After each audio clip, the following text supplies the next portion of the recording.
Hello there. My name is Frank Shumper. I am a full-time instructor with John Reid and Associates, the Reid Technique of Interviewing and Interrogations. I first learned about the Reid Technique back in 2014 when I started my career in law enforcement in the state of South Carolina. Ever since then, I've been a full-time instructor with John Reid and Associates beginning in 2024. I travel all over the nation teaching the Reid Technique of Interviewing and Advanced Interrogation Technique seminar. Most of the attendees at our seminars are law enforcement, but we do have a substantial number of attorneys, private investigators, as well as governmental administrative investigators in their own right. I have used the technique of interviewing and interrogations in the functioning of my job duties as a former law enforcement officer, and I now teach it. I do not pretend to know every single thing that there is to know about interviewing and interrogation, but I am here to shed my opinion, my thoughts, and any kind of wisdom and experience that I can with you, the listener and viewer. For our next video, I have never heard of this channel. I have not seen this video. This will be the very first time that I have witnessed it. One of the attendees at one of our 4-day seminars, he came up to me and he said, Frank, can you do a reaction video to this? So this is the very first video that I have not watched beforehand. The other videos I've watched beforehand, or I was at least familiar with them. As usual, whenever we do reaction videos here at Read on the Record, we do so out of a spirit of charity whenever we can and fairness. Yet at the same time, I'm not going to lay down and I am not going to be tolerating unfounded criticism of the Reid technique. So, with that being said, my friends, I think it is time for us to go over and let's check this video out. Let's see how it goes. All right, let's see.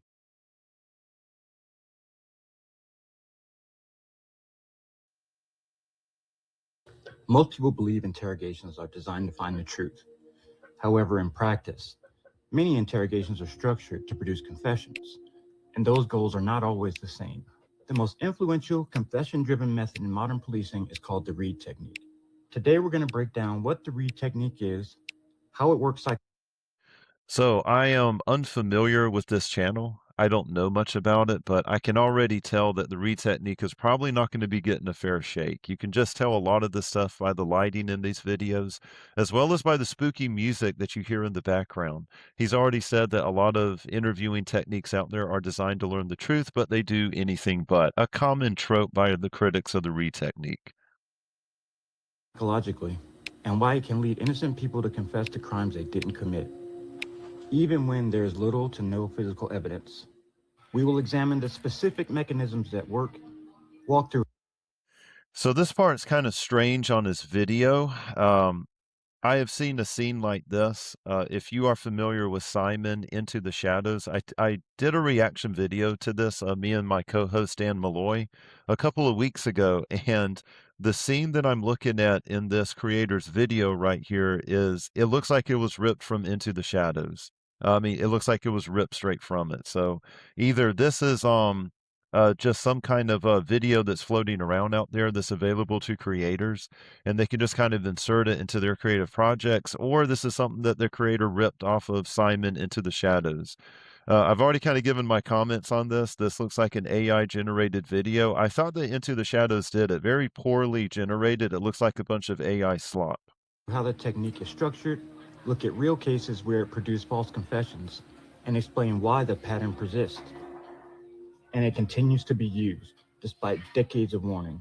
Well, good luck to you. He says that he's actually going to be producing some cases that where the Reid technique was used to produce a false confession. I've said it in the past and I'll say it now. Whenever people come up to me and they say, Frank, I have this interrogation video of an innocent subject confessing to something that they didn't do because the officer was using the Reid technique. This is a lot like whenever someone would show up to you claiming to see Bigfoot or Sasquatch and they say they have it on video. But whenever you look at the video, it's anything but a big monster in the woods. It's just a bear walking on two legs, or it's someone dressed like a suit. So big on claims so far. Let's see how he does as far as producing results. Because when a confession exists, the system tends to treat it as a certainty. And certainty is emotionally satisfying, but accuracy is something else. It's slower. Does this fella know anything about the American justice legal system? Has he sat through a jury trial? Has he talked to a judge? Has he talked to an attorney? There are so many Supreme Court rulings around confessions. What's a valid confession? What is not a confession?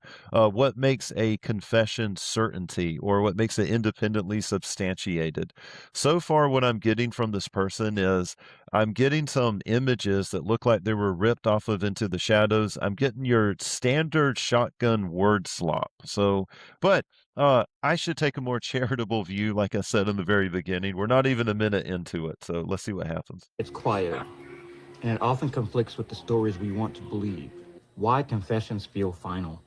Confessions feel powerful. They feel decisive. They feel final. When This, oh, okay. I don't know who you are, the creator of this. Okay, who is the creator of this video? Hang on a second. Case by case. Okay, hang on. I am clicking on this. This is the very first time I've clicked on this channel. I'm reading off of his channel description. Calm, psychology-based breakdowns of real criminal cases, especially false confessions and wrongful convictions. This channel is not about sensational, it's about orderly, blah, blah, blah, blah, blah. I don't see a name on there. I don't see who's actually producing this, but whoever you are, young person, you sound like you're a young person. My advice to you is really know what the hell you're talking about. So far I'm not seeing a lot that you know what you're talking about. This is I'm not quite sure how I think about this is just ridiculous. Hang on. Okay. I'm gonna go back. I'm sorry, I kind of lost the video. Give me a chance to go back to it. All right, we're here now. All narrative, right. over time, Sorry. quieter. Okay, we're back. It's slower. It's quieter. And it often conflicts with the stories we want to believe. Why confessions feel final. Confessions feel powerful. They feel decisive. They feel final. When someone admits guilt, it creates a sense of closure. For investigators, Do you realize that there's a difference between an admission and a confession? He said admits guilt, but maybe I'm tangling here. for courts, and for the public. A confession transforms a complicated, uncertain situation into something simple. The person said they did it. What more do you need? But psychology tells us something uncomfortable. Confessions are not reliable indicators of guilt. They are indicators of something: stress, fear, exhaustion, pressure from authority, desperation, but not necessarily the I've seen these AI videos. Did you rip these off of Into the Shadows? You could get a YouTube strike. It's not going to come from me. I'm not going to rat you out, but you got to be careful doing this stuff. truth. This isn't a rare anomaly. The Innocence Project reports that false confessions played a role in about 29% of DNA exonerations in the United States. That's near Yeah, false confessions that often involve police misconduct. Where has the Reid technique been implicated in this? So far, I'm not seeing anything original in this critique. What a lot of the critics of the Reid technique say is they'll bring up a false confession and they'll try and associate it with us. But did that detective use the Reid technique? Was the methods employed in it? You can't just say false confession and associate it with us. That's the Hitler had a dog fallacy. I mean, come on. nearly 1 in 3 cases where DNA later proved innocence after someone had already confessed.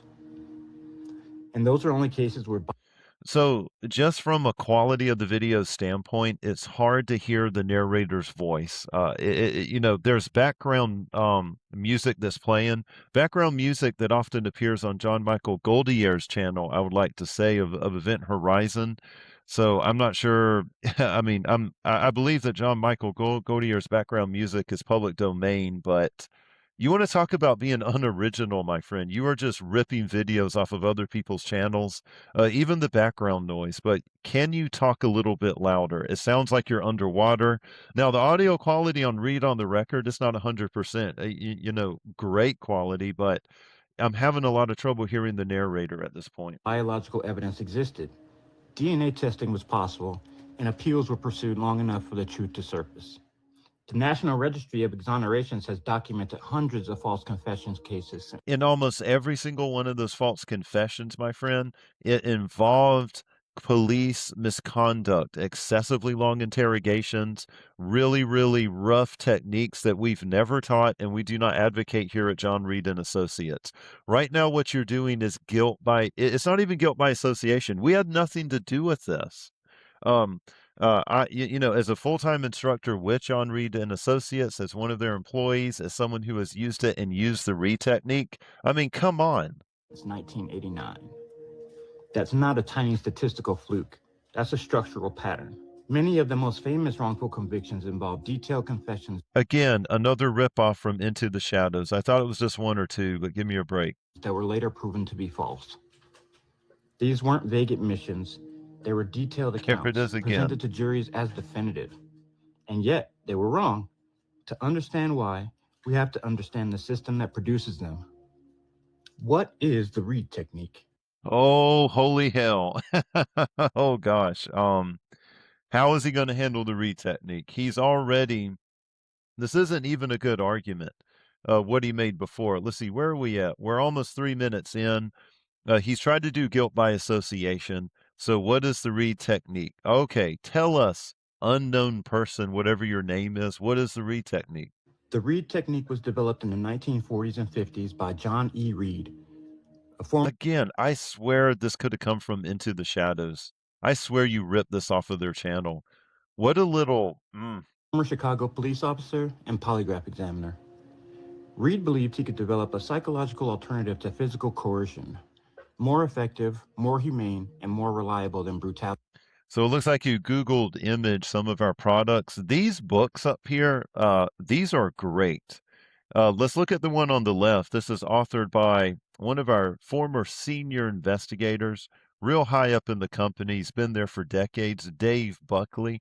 How to Identify, Interview, and Motivate Child Abuse Offenders to Tell the Truth. 100 times the scholar, the investigator, and hunter of the truth than the creator of this YouTube video will ever be. You wish you were as good as the author Dave Buckley right here. Let's look at the book in the middle. Brian Jane, Joseph Buckley. Joseph Buckley is the president, CEO of John Reid and Associates. Brian Jane was very much a man of academic and intellectual achievement. The Field Guide is a wonderful book. But oh, look what we have over here in the corner. Anatomy of Interrogation Themes by Lucenese. Oh boy. The Holy Bible of theme development and theme usage. If you're in law enforcement or any investigative capacity, you need to get all three of these books. They can form the holy trinity of finding the truth. Now, here's my question for the person who's throwing them up here. Have you actually read them? Probably not. So let's see what happens. His approach rested on two ideas.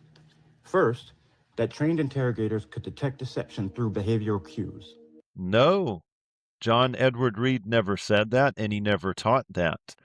This is a very complicated question, and the creator of this video, you know what? I may have to give him a nickname. How about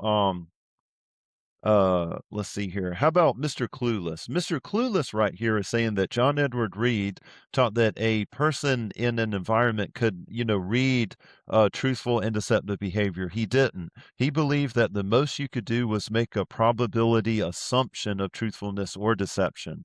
Not that a human being is a walking polygraph detector. Absolutely not.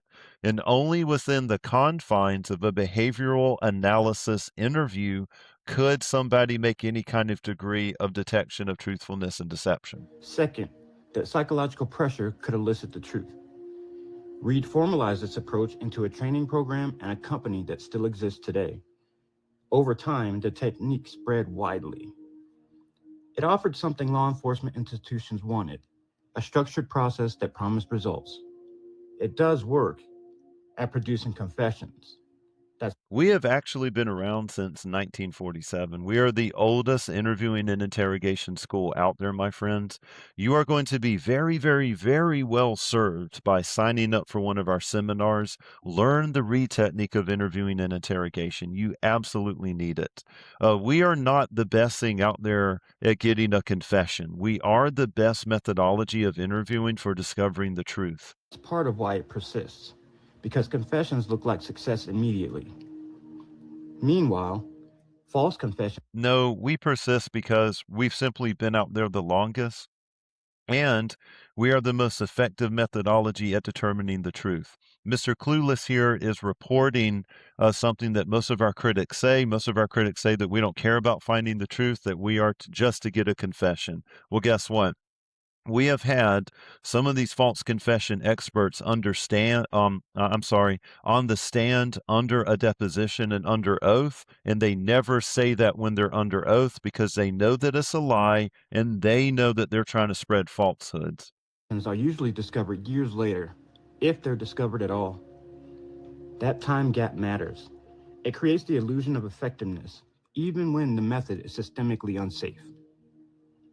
The two phases, interview versus interrogation.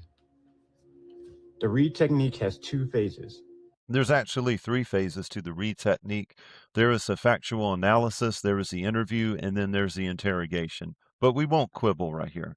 Phase one is called the interview. It's non-accusatory. Nice ripoff of Into the Shadows. Simon did a decent job on that video. Now, I did a reaction video to Simon, so I've seen every single frame on that. He's totally clueless, too, about the Reid technique, but at least he didn't rip the stuff off from somebody else. I will give Simon that now. Phase two is called the interrogation. It is accusatory. Everything hinges on one Dun, dun, dun. It is accusatory. decision in phase one. So he's showing a video of a suspect being thrown up against a car. Another AI slop video Does the investigator that he probably ripped off of somebody. believe the person is lying? If the answer is yes, phase two begins and the goal shifts. The interview is supposed to gather information. The interrogation is designed to obtain admission. That shift is where the system becomes vulnerable. Because if the decision in phase one is wrong, the rest of the process can still produce what looks like confirmation. Phase one, the behavioral analysis interview. In phase one, I don't even know if it's even worth doing the rest of this video. This is another part that he is blatantly ripped off of Into the Shadows. It sounds like he's trying to go out there and just nut hug off of Simon. That's what this looks like right here. I mean, just what a disgrace, Mr. Clueless. Give me a break, man. This is so unprofessional. I mean, come on. This is trash. Like, this is the flotsam of YouTube right now. I'm beginning to think that Reid on the record, we are just above even finishing out this reaction video on you. I have to apologize to Simon. I thought your video was terrible, Simon, until I've encountered this one. But you're being ripped off, Simon, Into the Shadows. investigators ask open-ended questions and observe behavior. Reid training teaches interrogators to look for cues that supposedly indicate deception. Some of those cues are eye contact changes, Some of those cues are posture shifts, crossed arms, delayed answers, overly detailed answers, overly vague answers, emotion that's too intense, or emotion that's too flat. The problem is that almost any behavior can be interpreted as deceptive. The problem is, Mr. Clueless, you don't know what the hell you're talking about. You have not described a behavioral analysis interview. Did I hear suitability for the interview questions? No, I didn't. Did I hear baseline questions? No, I didn't. Did you clearly articulate the Reid principles of attitude and behavioral evaluations for conducting a behavioral symptom analysis in a BAI? No, the hell I didn't. And the reason why I didn't, Mr. Clueless, is you just seem like you're a content mill. You're just out here hugging the coattails, swinging off of the nuts of Simon Into the Shadows. You are just an absolute little rat. That's what you are. And I'm going to try and give this another 5 minutes, and then I'm shutting this down. I mean, give me a break. If you're already suspicious, stress looks like guilt, anxiety looks like evasion, neurodivergence can look like dishonesty. No, we control for all of that stuff. I mean, I normally extend an offering for our critics to attend our seminars, but not you. This is just ridiculous. Cultural differences can look like avoidance. And we control for all. You know what? Here's the problem with Reid critics. They will shotgun blast statements like this, and you end up just repeating yourself over and over and over again. I mean, he's so far out of left field on this that this is beyond a straw man. I don't even know what logical fallacy this is. This is Mr. Clueless not being able to think. What I'm going to do is that mainly because he's ripping off. Do you know what? That's really what I'm angry about. And this is why I'm losing a sense of charity with Mr. Clueless right here, is because he's ripping off Simon. He's ripped off Simon into the shadows on this. So what I'm going to do is I'm just going to move the bar through this video. I'm not going to give them as much as a review as I did Into the Shadows. There is a massive overlap between feels pressure to explain why the investigator is so sure. For an innocent person, the shock is not just emotional, it's cognitive. The rules they expected are gone. Step 2, theme development. Next comes a theme, a narrative that makes confession psychologically easier. Maybe it Another ripped off video. Okay. was stress. Maybe it was anger. Maybe it was a mistake. Maybe it was provoked. Maybe it just got out of hand. This is called minimization. It doesn't necessarily promise anything directly, but it implies something powerful. If you confess, you'll be understood. If you confess, this won't be treated as a worse version of you. If you confess, this can be explained. Minimization lowers the moral cost of confession. So, Mr. Clueless, what did you do? Did you download or screen record Simon's Into the Shadows and then just mute his audio and take certain of his tracks in here? Is that what happened with this? You know, I know I said I'll give it 5 more minutes. I'm just gonna move the bar through. For those of you who follow us, I know we don't have much of a YouTube following, but we have one hell of a podcast following. Oh my gosh. We're at hundreds and hundreds and hundreds of followers now. I mean, it's getting pretty good, but for those of you that are following along with this, just know that this creator, I don't know his name, I'm going to call him Mr. Clueless. He has totally ripped off Simon Into the Shadows, and I'm just going to move the bar through. I'm not going to give this much more thought. When someone is trapped in an unbearable situation, act alone, Another or video. act alone, or is guilty. The behavioral analysis interview is complete. Denials have been discouraged. Isolation has been established. I think you planned this. You see, I saw the same video. Gosh, I think something happened. Anyone could DNA pointed to another man. The confessions were treated as decisive, even when the physical evidence contradicted them. If you're noticing a pattern, that's the point. Once a confession exists, the system often starts protecting it. Why the signs? The Reid technique does not test hypotheses, it confirms them. It selects suspects based on all right, so there is meat here, but it's all rotten. I mean, this is so terrible. It's not even anti-Reid propaganda. It is just the lowest form of an intellectual diuretic fart. It's what I mean, I don't even know how else to describe this. Mr. Clueless, I will be commenting on your channel, and I think, buddy, that you ripped off Simon Into the Shadows. I don't know why you did it. I have no clue. You could have done your own research into the Reid technique. Even if you're critical of us, be critical of us. That's fine. But don't go out here and rip off other creators, man. Bad form, bad form. So for the attendee of the seminar who who requested I look at this, I did.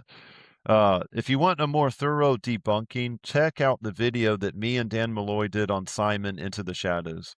With that being said, stay safe out there, my friends, and send me some more videos and try and make sure they've got a little bit more quality for me. Thank you.